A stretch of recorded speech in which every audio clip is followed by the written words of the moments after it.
Well, I'm at the AQ broadcast stand here at NAB 2014. I've got JP Cardoso with me. Hi, JP. Hello.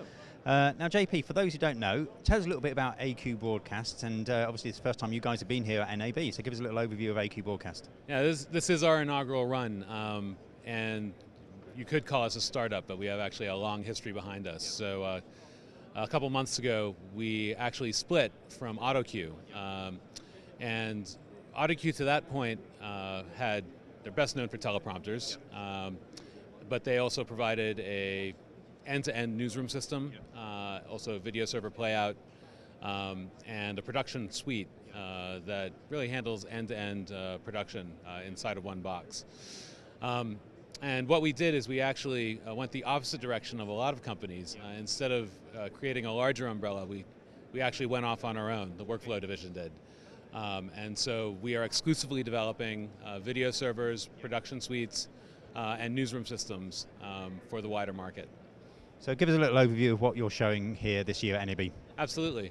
I think the thing that's been getting the most attention at this show has been the latest version of our firmware for the video server, which is basically for playout and also production playout and capture. And I think the biggest change, I mean, certainly the interface itself looks freshened, but it's the architectural change I think is the most significant piece of this.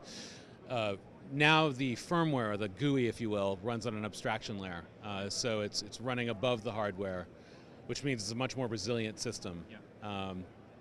Even if something happened to the GUI, the hardware is going to continue playing out or ingesting as instructed. But having that sort of split also means you have a lot of flexibility in how you can configure the interface. So you can customize the interface, you can have it running on other systems. So you could be controlling the video server from your desk, and it's not just some remote app. It is the full nut of the interface. You can customize the interface, you have different skins for different purposes, so you might be controlling one port at one time, maybe then you want to control 6 ports at one time.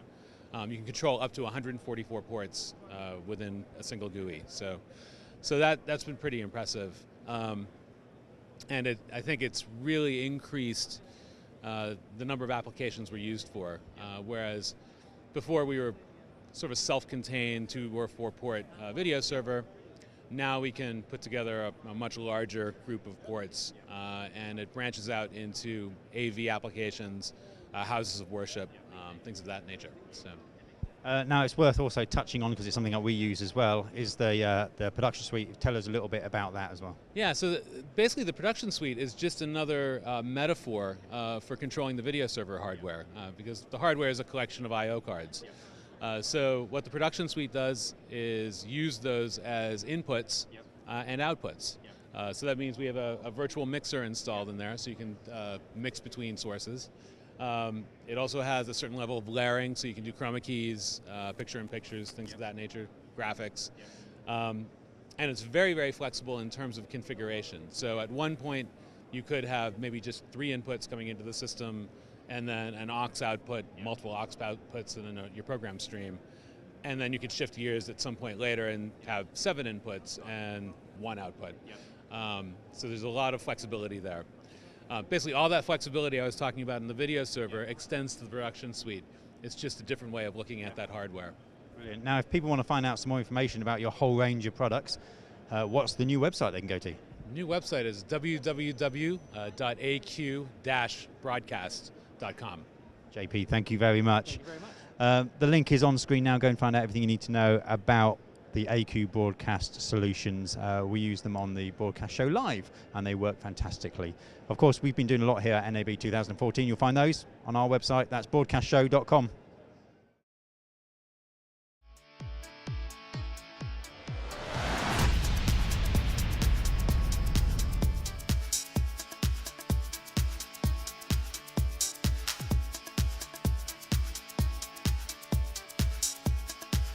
Yeah, everyone's been just like, go on, hands-on, go get the cameras out there. It's fantastic. They're all really open, let you just touch everything and get to use it and experience it for yourself.